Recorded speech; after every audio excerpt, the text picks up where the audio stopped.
Study IQ IAS, आपका selection हमारा mission. Recently एक एक्टर हैं, डायरेक्टर हैं, नाम है Anurag Kashyap.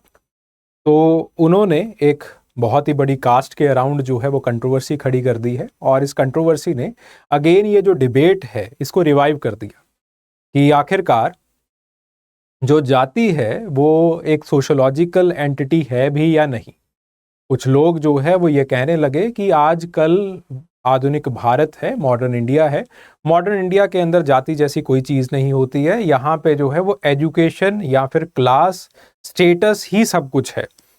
On the other hand बहुत सारे जो सोशोलॉजिकल और एंथ्रोपोलॉजिकल सर्कल्स हैं वो भी एक्टिव हो गए और वो भी कहने लगे कि नहीं, ऐसा नहीं है, आपके पास जो है वो जाति जैसी चीज़ जो है वो अभी भी है। ठीक है, तो बेसिकली आप इसी डिबेट को हम एंथ्रोपोलॉजिकल एंगल से देखने की कोशिश करेंगे कि क्या जो है वो ये जो सोशोलॉजिकल एंटिटी है वो आज भी एग्जिस्ट करती है, आज भी डिस्पैरिटीज़ का इंडिया के अंदर कारण बना हुआ है या फिर नहीं। बेसिकली जो मेरा सोर्स है इस लेक्चर का वो EPW है। EPW it's a magazine, research magazine, economic political weekly. ठीक है, वो रिसर्च मैगजीन अगेन जैसे नेम जो है वो सजेस्ट करता है, ये साप्ताहिक मैगजीन है, वीक में एक बार आता है और इकोनॉमिक्स, पॉलिटिक्स और सोशोलॉजिकल इश्यूज के लिए ये बहुत ही ज़्यादा उम्दा मैगजीन है, उम्दा, बहुत बड़े लेवल का मैगजीन है। तो उसी से जो है वो मैंने डेटा लिया है, उसी से जो है वो मैंने ये जो सारा अपना थीसिस है वो बनाया है।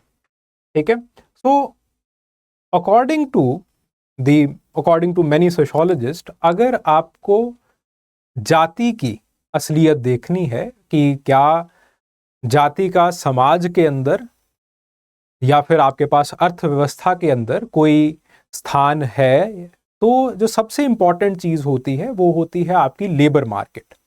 आप लेबर मार्केट का जो डेटा है वो देखिए और उस डेटा को एनालाइज कीजिए। क्योंकि देखिए, अगर आप जनरली जॉब्स का डेटा देखेंगे जिसके अंदर सरकारी नौकरियां भी आ जाएंगी, तो सरकारी नौकरियों के अंदर ऑलरेडी एक सिस्टम है, द सिस्टम ऑफ रिजर्वेशन। और रिजर्वेशन के तहत ऑब्वियसली SC कैटेगरीज को, ST कैटेगरीज को, OBC कैटेगरीज को रिजर्वेशन दी जाती है।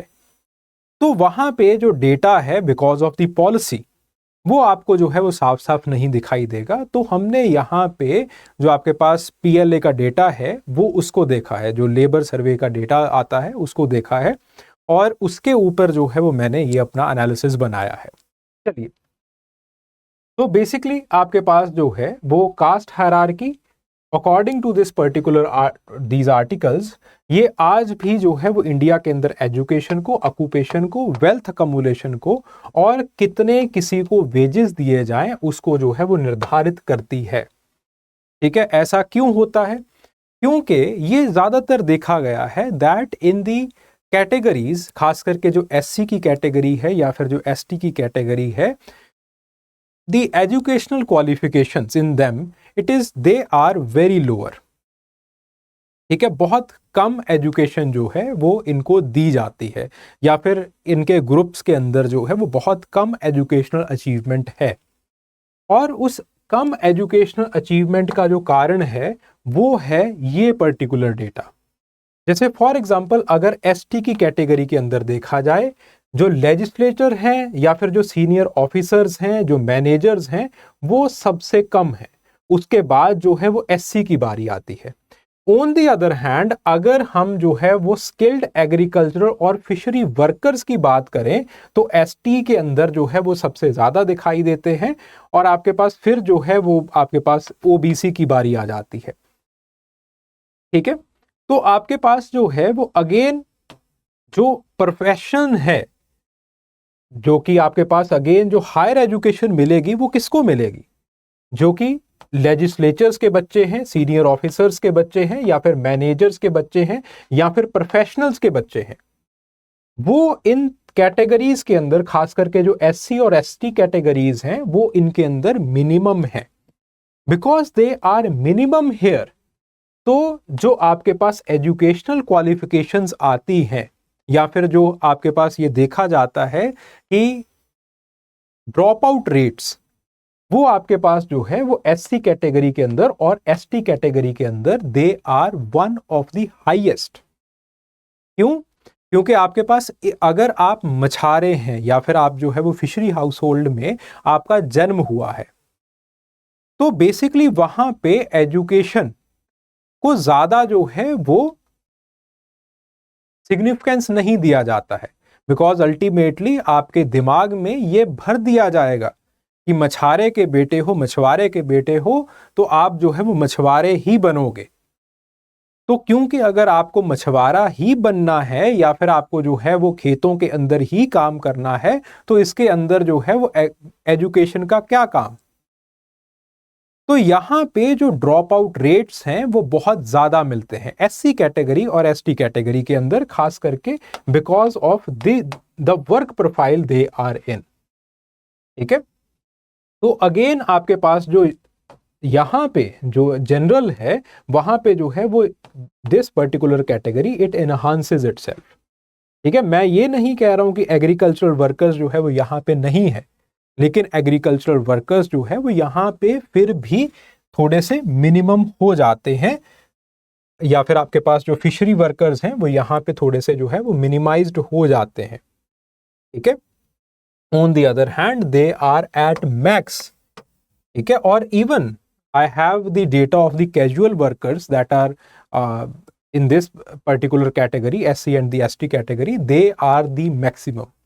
तो जो लेबर का काम करते हैं वो जो है वो यहाँ पे मैक्सिमम होते हैं, और धीरे धीरे एक पेसिमिज्म जो है वो दिमाग के अंदर आना शुरू हो जाता है एंड दे वर्क, और आपके पास जो है वो ड्रॉप आउट रेट्स इनके अंदर बहुत ज्यादा हो जाते हैं।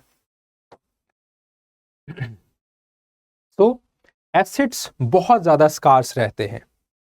ठीक है, अगेन जो सर्वाइवल है it is just hand to mouth. तो ये जो है वो एक चलन उनके अंदर जो है वो बहुत ज्यादा हो जाता है कि जितने हाथ होंगे उतना ही जो है वो निवाले आप ज्यादा प्रोड्यूस कर पाएंगे, उतनी ही रोटियां ज्यादा प्रोड्यूस कर पाएंगे। यानी कि जितने जो है वो बच्चे पैदा करेंगे उतने ही जो है वो आपके पास ज्यादा लेबर फोर्स होगी। तो अगर आप बच्चे को एसेट ना बना के एक लेबर फोर्स का हिस्सा बना रहे हो तो ऑब्वियसली जो आपके पास एजुकेशनल क्वालिफिकेशन है वो मिनिमम ही रहेगी। ठीक है, तो आपके पास जो एसेट्स होते हैं उनको एजुकेट करने के लिए वो भी बहुत कम होते हैं। ठीक है, जिसकी वजह से जो क्वालिटी ऑफ स्कूलिंग है वो बहुत कम रहती है, अच्छे स्कूल्स के अंदर वो नहीं जा पाते हैं। The reason being is the public infrastructure. Infrastructural constraints India में बहुत बहुत ज्यादा है। ठीक है, तो soft skills, literacy rate, medium level skills इनके अंदर जो है वो कम है। ठीक है, और उसी वजह से जो है वो वीकर सोशल कैपिटल। अब ये जो टर्म है सोशल कैपिटल, इसको समझते हैं। सोशल कैपिटल का बहुत सरल मतलब होता है कनेक्शंस। जैसे फॉर एग्जांपल लेट्स से आप इंडिया में बनिया खानदान से आते हो तो आपके लिए दुकान खोलना इजी रहेगा। विसाविस अगर आप जो है वो किसी जाट समाज से आते हो। क्यों? क्योंकि ऑलरेडी आपके बाप दादाओं के कनेक्शंस बने होंगे लोगों के साथ कि कौन जो है वो बल्क में इस चीज को सप्लाई कर रहा है, किस तरह से जो है वो इस चीज को बेचना है, खाते का मैनेजमेंट रखने वाला अच्छा लड़का जो है उसके अंदर ये क्वालिफिकेशंस होनी चाहिए, वो जो है वो कहां से भर्ती करना है। तो this is known as the social capital, connections. Sorry. तो इंडिया के अंदर हर एक क्लास का अपना एक सोशल कैपिटल होता है।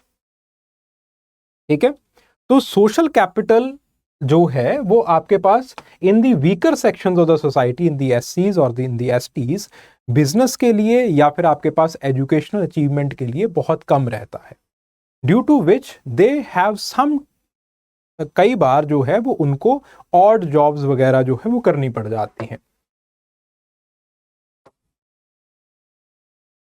ठीक है, ये तो है कि बिफोर मार्केट।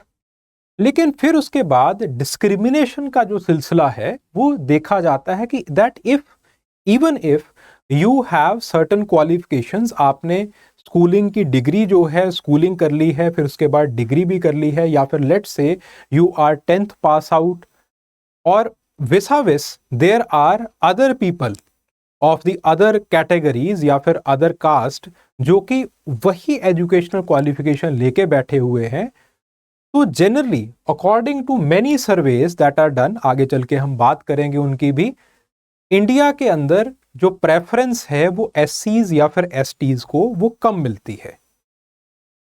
इसके पीछे दो थ्योरीज हैं, ठीक है, ये इंद्रदीप का सर्वे है, उस सर्वे से मैंने जो है ये दो थ्योरीज ली हैं। पहली थ्योरी है the taste based discrimination theory of Gary baker.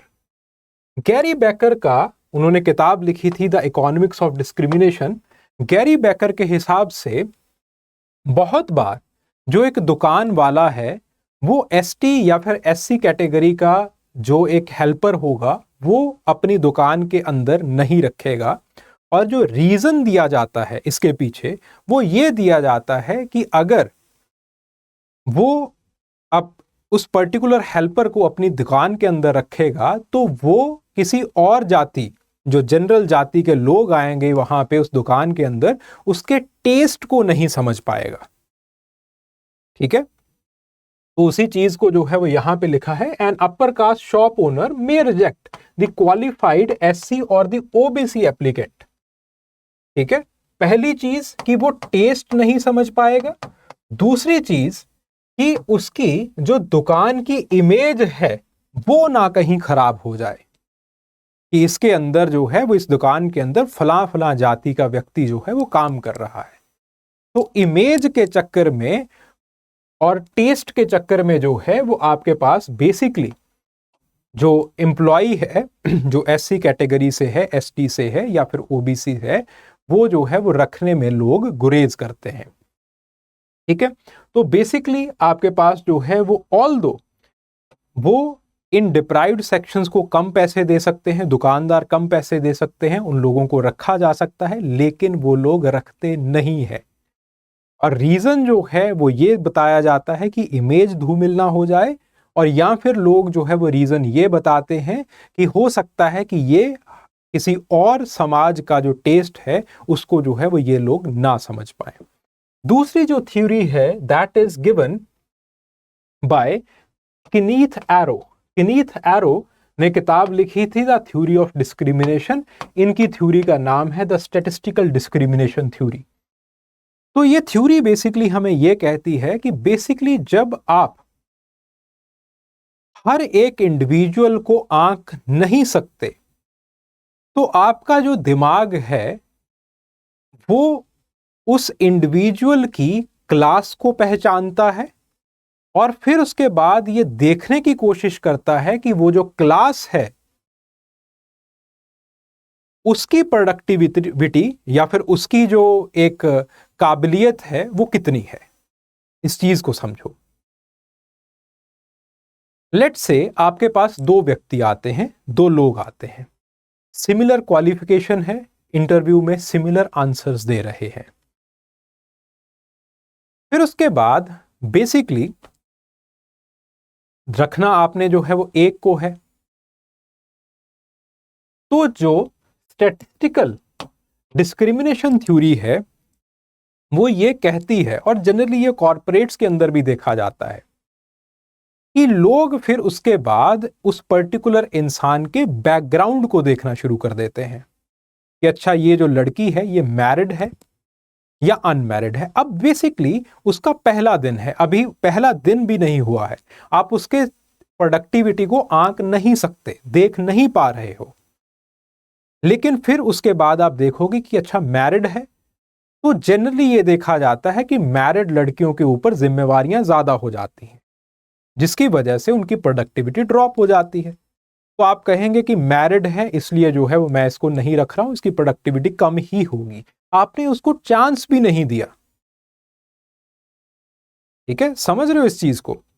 तो जनरली सोसाइटी के अंदर ये एक इमेज बन जाती है कि जो इस पर्टिकुलर जाति के व्यक्ति हैं उनके पास अच्छी एजुकेशनल क्वालिफिकेशन नहीं होती है, उनके पास अच्छी प्रोडक्टिविटी नहीं है, ठीक है। या फिर कुछ जातियों के ऊपर ये भी आरोप लगाए जाते हैं कि उन जातियों के अंदर चोरी चकारी के जो इंसिडेंट्स हैं वो बहुत ज्यादा है।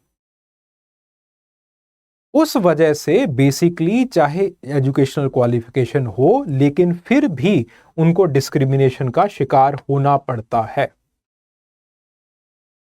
ठीक है। और धीरे धीरे कई बार यह भी देखा जाता है कि जब बार बार उन लोगों को ऐसा बता दिया जाता है कि आपकी प्रोडक्टिविटी अच्छी नहीं है, आप लोग इस काम के लायक नहीं हो, तो एक सोशियोलॉजी के अंदर हम थ्योरी यूज करते हैं, एंथ्रोपोलॉजी के अंदर हम थ्योरी यूज करते हैं जिसका नाम होता है सेल्फ फुलफिलिंग प्रोफेसी। तो सेल्फ फुलफिलिंग प्रोफेसी जो है वो किक इन कर जाती है। सेल्फ फुलफिलिंग प्रोफेसी का मतलब क्या है? जनरली जैसे फॉर एग्जांपल हम कहते हैं कि लड़कियां ड्राइव नहीं कर सकती, मैं भी सेल्फ फुलफिलिंग प्रोफेसी का कई बार जो है वो हिस्सा बन जाता हूं। जब मैं कंडक्टर सीट पे बैठा होता हूं, मेरी बीवी ड्राइव कर रही होती है, तो मैं बार बार उसको यही कहता रहता हूं कि यहां से संभल के, वहां से संभल के, ऐसे इसको हॉर्न दो, ऐसे करो, वैसे करो। तो बेसिकली एक ऐसा एटमॉस्फेयर मैं खुद क्रिएट कर देता हूं जहां पे वो बेचारी एंग्जाइटी में आ जाएगी और अगर गलती ना भी करनी हुई तो भी गलती हो जाएगी। तो वही चीज वर्क एटमॉस्फेयर के अंदर इन सेक्शंस के साथ की जाती है। और उसका बहुत अच्छा उदाहरण जो है वो आपके पास हॉफ और पांडे का सर्वे जो है वो देता है कि जब वर्कर्स को बार बार ये बताया जाता है कि आप उस जाति के हो और इस जाति की प्रोडक्टिविटी जो है वो अच्छी नहीं है, तो इवेंचुअली वर्कर्स की प्रोडक्टिविटी जो है वो गिरनी शुरू हो जाती है, ठीक है। तो this circle it kicks in कि आपका एक परसेप्शन होता है, परसेप्शन की वजह से आप उस तरह से बिहेव करना शुरू कर देते हो उन वर्कर्स के साथ, उस सेक्शन के वर्कर्स के साथ, एंड इवेंचुअली वही चीज जो है वो वापस आती है, उनकी सच में प्रोडक्टिविटी गिर जाती है। और फिर आप कहते हो कहा था ना मैंने कि प्रोडक्टिविटी गिरेगी या फिर इसकी प्रोडक्टिविटी नहीं है, etcetera etcetera. This is known as the self fulfilling prophecy, और वो काम करती है।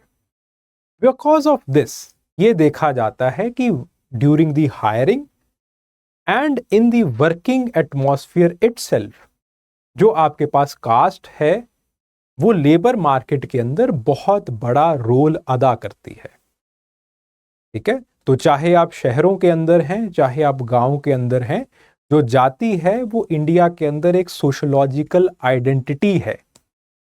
आपकी जाति आपके सरनेम से पहचान ली जाती है। जब आप नाम लिखते हो और उसके बाद जो गवर्नमेंट फॉर्म है या फिर जो एक जनरल फॉर्म भी होता है वहां पे भी एक सेक्शन बना दिया जाता है कि किस कैटेगरी से हैं आप, तो आपकी जाति वहां से निश्चित हो जाती है। And over the period of time ये चीजें देखी गई हैं कि discrimination in the working atmosphere according to the Hoff and Pandey survey, और ये सारे सर्वेज ही हैं।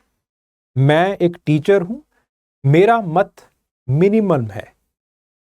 टीचर का काम होता है एक प्रोफेसर का काम होता है या फिर टीचर का काम होता है, आजकल आप एजुकेटर्स कहते हैं हम लोगों को, उनका काम होता है आप तक व्यूज, पर्सपेक्टिव्स पहुंचाने,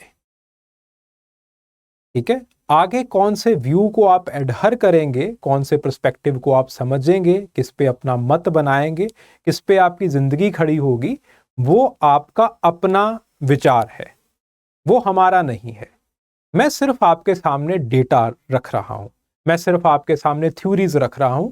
मैं इन थ्योरीज को बनाने वाला भी नहीं हूं, मैं इस डेटा को बनाने वाला भी नहीं हूं, मैं सिर्फ एक रिकॉर्ड करके आपके सामने प्रेजेंट करने वाला हूं, आप तक पहुंचाने वाला हूं। मेरा काम सिर्फ इतना सा है, ठीक है। तो eventually according to this data, according to this survey, ये देखा गया है कि जाति व्यवस्था इंडिया में एक सोशोलॉजिकल एंटिटी की तरह और सोशो साइकोलॉजिकल एंटिटी की तरह एस्टेब्लिश्ड है अभी भी। हाँ, ये जरूर है कि धीरे धीरे जो लैंडस्केप है समाज का वो चेंज हो रहा है। Okay, I hope this session it was informative enough for you. Thank you very much. Study IQ IAS, आपका सिलेक्शन हमारा मिशन।